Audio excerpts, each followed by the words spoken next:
qu'une simple commémoration. Il est un moment de rassemblement, un moment de fierté, un moment où la nation mesure le chemin parcouru et se remet en marche plus consciente de ce qui l'unit. L'indépendance fut un acte fondateur. Elle a donné au Sénégal le droit de choisir, le devoir de décider et la responsabilité d'assumer son destin. À l'heure où tant de peuples vivent l'épreuve de l'instabilité, où des conflits déchirent des régions entières et où les équilibres du monde se déplacent avec fracas, nous devons mesurer ce que nous avons de plus précieux, la République. La République n'est pas seulement un acquis. Elle est le fruit d'un effort collectif permanent, d'une discipline civique et d'une fidélité profonde à l'État. Dans ce contexte international particulièrement instable, marqué notamment par l'escalade des tensions au Moyen-Orient, les équilibres économiques mondiaux demeurent exposés à des chocs imprévisibles.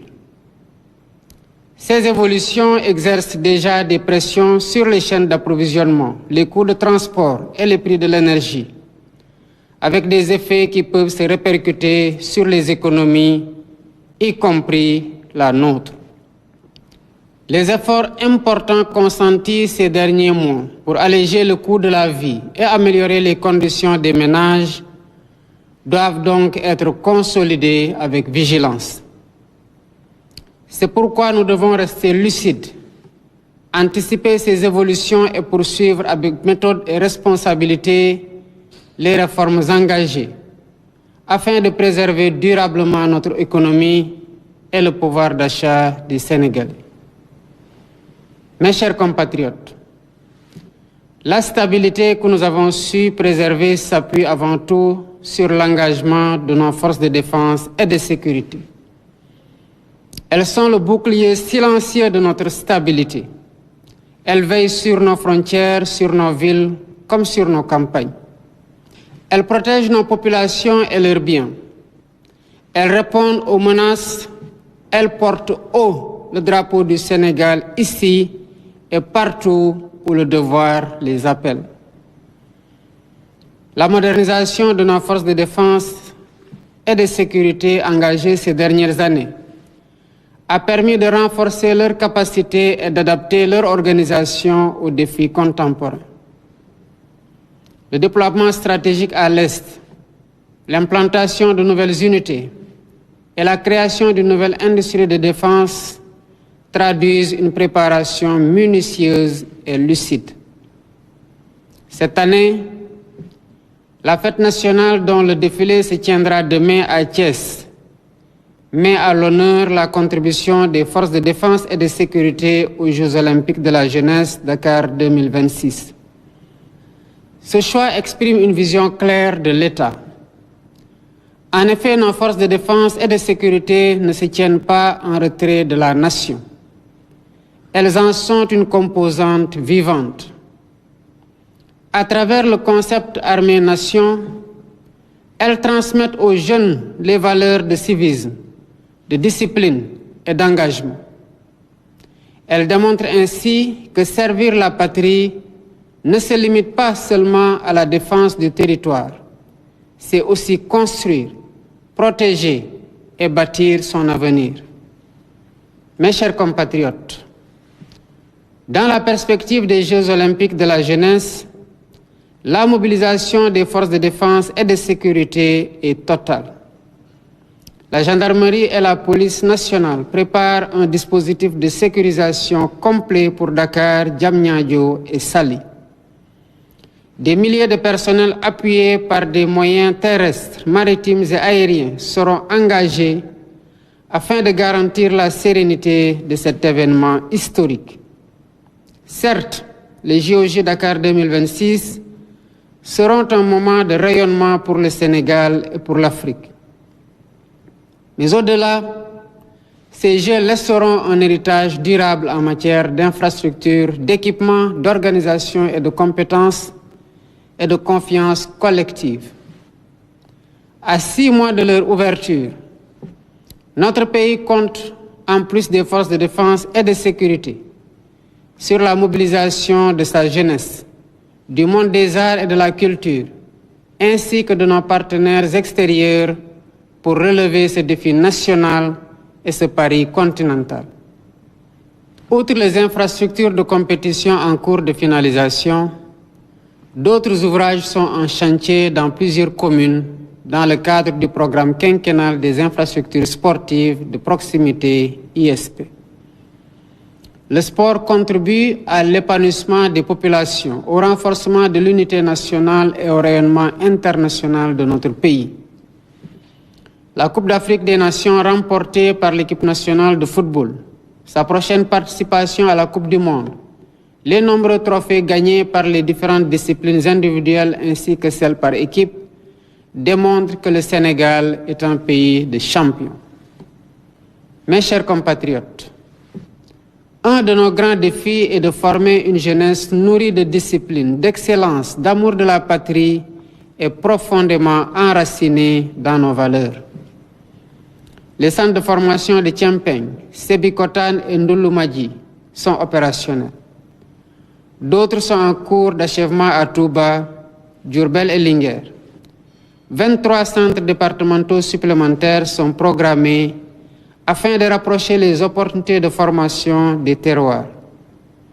La formation professionnelle et technique supérieure, de son côté, va connaître une impulsion inédite à travers la construction de 8 nouveaux instituts supérieurs d'enseignement professionnel d'une capacité globale de 24 000 apprenants à l'horizon 2029.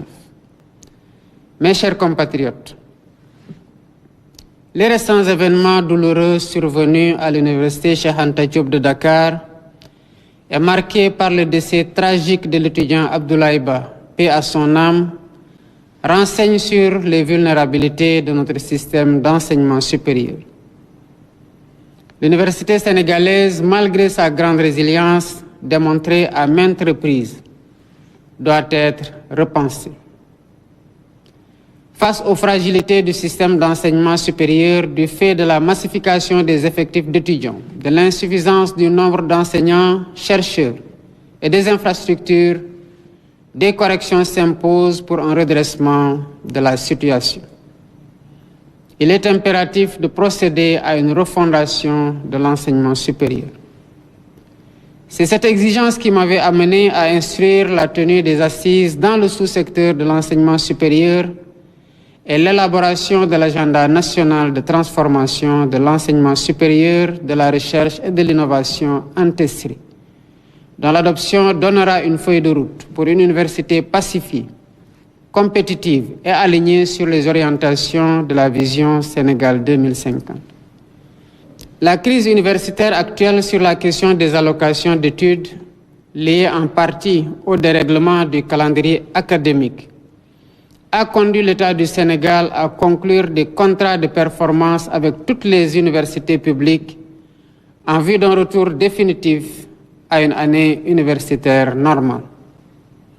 Au demeurant, les réformes systémiques engagées dans le cadre de la refondation curriculaire visent à repenser dans son ensemble notre modèle éducatif et de formation, afin qu'il soit d'une part fondamentalement enraciné dans nos langues, notre culture, nos traditions et nos valeurs, et d'autre part qu'il prépare notre jeunesse à la maîtrise de compétences et de connaissances scientifiques et techniques, notamment le numérique et l'intelligence artificielle.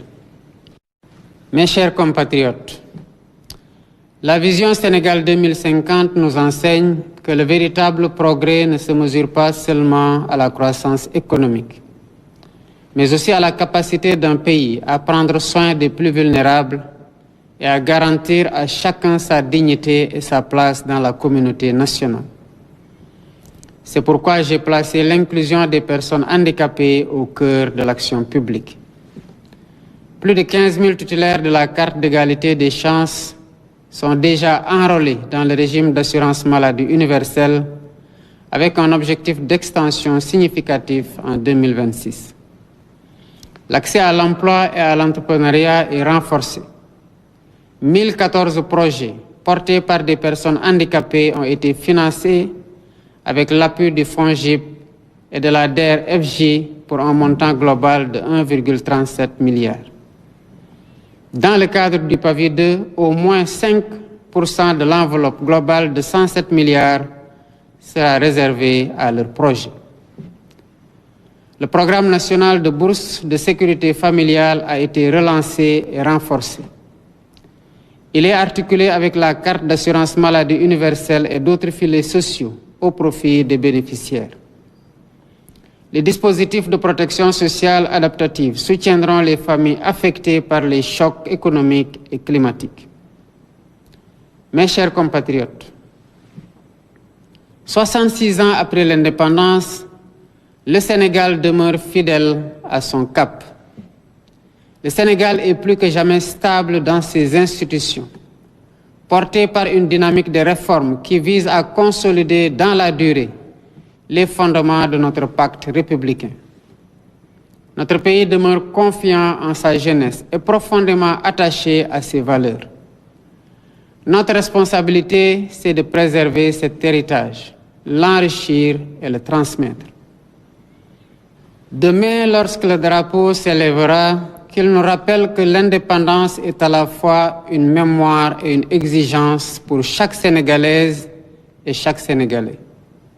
Celle d'inscrire son action dans une dynamique collective où chaque geste, chaque engagement contribue à renforcer la cohésion nationale et à ouvrir des perspectives nouvelles pour les générations futures. C'est une fierté et un devoir. C'est ensemble, dans l'unité, le travail et la discipline républicaine que nous continuerons à écrire l'histoire du Sénégal. Vive la République, vive le Sénégal. Mbokki Sénégal, juróom benn fukki at ak juróom benn ngi nii Sénégal